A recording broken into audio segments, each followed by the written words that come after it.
excepcionalmente, hoje temos o quadro Saúde Mental. Para isso, eu recebo aqui no estúdio a psicóloga Silvia Fernandes, ela que é especialista no assunto e vai ajudar muitos papais, mamães e também responsáveis por crianças e adolescentes a tirarem dúvidas importantíssimas sobre essa relação e o cuidado com a saúde mental. Silvia, muito obrigado por mais uma vez atender ao nosso convite e participar aqui do Bom Dia Litoral. Um prazer enorme ter a minha psicóloga favorita aqui no programa.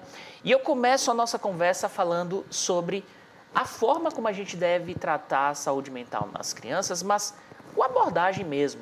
De que maneira eu devo perguntar para o meu filho qual o sentimento que ele está tendo, como entender também a forma como ele está expressando os seus sentimentos e a importância desse cuidado. Muito bom dia, seja bem-vinda. Bom dia, Pierre.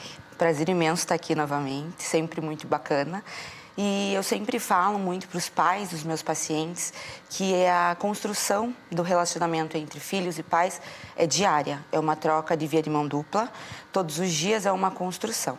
Então é necessário estar atentos aos pequenos detalhes. As crianças e os adolescentes são totalmente externos, então eles vão mostrar, vão evidenciar sempre de forma externa.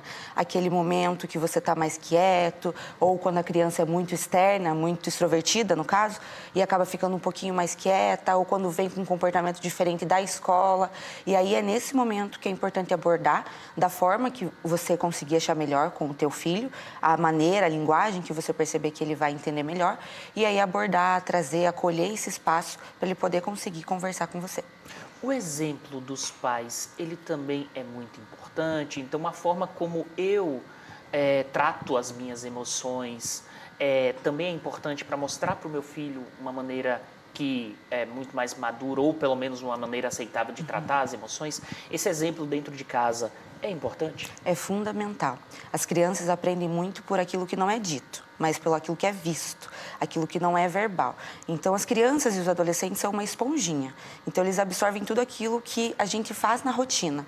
Principalmente, às vezes, que se a gente vai chegar no automático e acaba explodindo por conta de alguma coisa do trabalho, ou acaba ficando nervoso. É nesses momentos que eles absorvem cada vez mais a maneira com que eles devem lidar com as emoções. Então, a gente precisa perceber muito como a gente reage, como a gente está, porque eles estão a todo momento percebendo a gente. É fundamental. E, doutora, como é que eu ensino para o meu filho a diferença entre os sentimentos? O que é uma frustração, o que é uma raiva, o que é uma decepção? Como é que eu ensino isso para a criança? Nada melhor do que uma vivência, nada melhor do que a prática, né? Por mais que a gente fale, por mais que a gente tenha maneiras teóricas de se falar, nada melhor do que a prática. Exemplos nossos como os pais, vocês como pais, podem falar como se sentem e abordar e trazer como eles podem lidar. Fazendo menção à era tecnológica, a gente tem diversos recursos, como Divertidamente, como minha amiga, sua esposa Giovana me comentou, tem outros filmes, por exemplo, Red, A Vida é uma Fera. Então, tem muitos recursos que a gente pode usar dentro de consultório, dentro de casa, fazer um programinha de filme e dentro desses temas a gente poder abordar diversos sentimentos, diversas emoções. Você tocou num ponto importante que é usar a cultura, a arte, como uma forma de educar. Você acredita que, ainda mais nos dias atuais, onde a tecnologia ela faz parte do dia a dia e a gente tem acesso a muitos filmes, a gente tem acesso a muitas artes de modo geral, inclusive de outras formas que não o filme, mas também próprios quadros, pinturas, Sim, enfim. sim. Você acredita que utilizar a arte, a cultura, é muito importante nesse momento de educação entre as crianças para a saúde mental? Sim, bastante. É uma maneira de se expressar, na verdade, né? Eles estão em desenvolvimento desse repertório emocional. Então, muitas vezes, eles vão ter dificuldade de chegar, pai, mãe, eu estou muito frustrado, eu estou com raiva, eu estou brava, eu estou com ciúme. Então, vai se usando esses recursos abstratos, tecnológicos, como filmes, como pinturas, para poder expressar. No consultório, eu uso bastante o lúdico para trabalhar com as crianças e com os adolescentes. E a partir desse lúdico, a gente vai criando esse repertório, trazendo para o verbal, para que eles consigam falar, verbalizar o que eles sentem, facilitando a comunicação, consequentemente. Doutora, a gente fala muito criança aqui na nossa conversa. Estamos muito abordando essa questão da criança. Mas a gente sabe que também uma dificuldade muito grande é tratar as emoções entre os adolescentes. Sim. Porque eles já têm um grande desafio, que é eles primeiro entenderem o que é que eles estão passando e depois essa conversa com os pais. Como eu devo abordar a emoção ou as emoções com um adolescente dentro de casa? Normalmente é na adolescência que os pais entram em conflito com os filhos, porque a gente chama a adolescência como uma fase de rebeldia, porque os filhos começam a perceber que têm voz e acabam testando o limite dos pais. Então é nesse momento crucial que os pais precisam estar muito mais presentes na vida dos adolescentes. Às vezes a gente acha que já é adolescente, não precisa tanto de monitoria, de conversa, mas é nesse momento que eles precisam de muito mais direção. Por quê?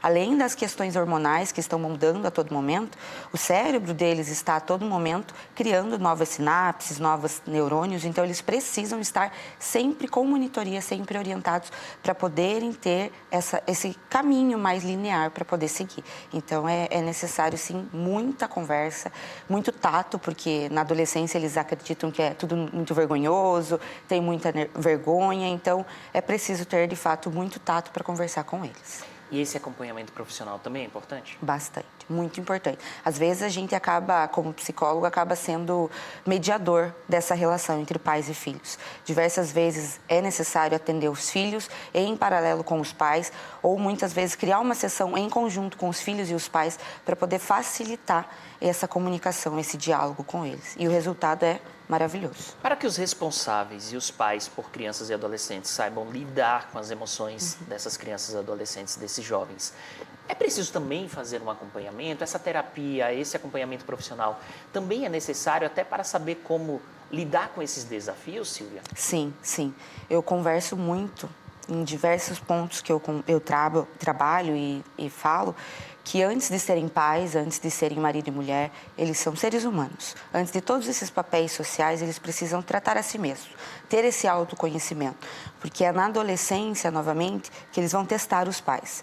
E aquilo que vai suscitar neles é quando eles eram adolescentes, aquilo que os pais deles não toleravam. Então, é por isso que eles não vão tolerar com os filhos. Então, é necessário, sim, acho principalmente é muito importante os pais fazerem esse acompanhamento para poderem entender e curarem as suas feridas também, para que não se repita, não faça esse ciclo novamente com os filhos. E a gente fala muito do diálogo do pai com o filho, da mãe com o filho, mas o diálogo entre marido e mulher, entre os responsáveis, também é importante? Muito, muito importante, Pierre. Os filhos, eu falei isso ontem para uma mãe, os filhos aprendem muito em como se relacionar dentro de uma relação com outra pessoa através do relacionamento de marido e mulher dentro de casa. A maneira como o esposo trata a esposa, como a mulher trata o marido. Então, as maneiras como eles demonstram amor ou como não se comunicam, reflete muito na maneira como essa criança, como esse adolescente principalmente, vai se relacionar. Muitas vezes de uma forma agressiva ou negligente, isso vai repetir-se na vida relacional desse adolescente. Doutora, quando a gente fala de conversa com criança, muitas vezes o adulto, o responsável, ele está disposto a falar e a não escutar. Você acredita que ouvir nesse momento talvez seja mais importante ou, na verdade, tem que ter aquela questão de sensibilidade para entender se é o momento de falar, se é o momento de escutar? Como é que a pessoa, o adulto, ele deve tratar esse momento de diálogo com a criança? Sempre pergunte, como que eu posso te ajudar? Eu estou aqui para te ouvir. Você quer que eu dê a minha opinião ou quer que eu te ouça? O que eu posso fazer para te ajudar? Nessas questões de adolescente, voltando para essa faixa etária, é sempre bom perguntar, porque muitas vezes eles não vão querer ouvir a opinião do pai. Às vezes eles não vão querer ouvir aquela opinião da mãe, porque é muito clichê. Então, muitas vezes eles vão querer ser ouvidos, acolhidos. Então, na dúvida, sempre pergunte para o adolescente e para a criança. O que eu posso fazer para te ajudar? Eu posso te ouvir? Você quer que eu vá junto com você? Você quer que eu vá resolver com você? Você quer que eu deixe você resolver? Para sempre dar esse espaço, essa voz, essa independência para a criança e para o adolescente. Doutora Silvia Fernandes, muito obrigado por atender ao nosso convite e participar aqui do quadro Saúde Mental. Um prazer enorme tê-la aqui e até uma próxima oportunidade. Obrigada a vocês.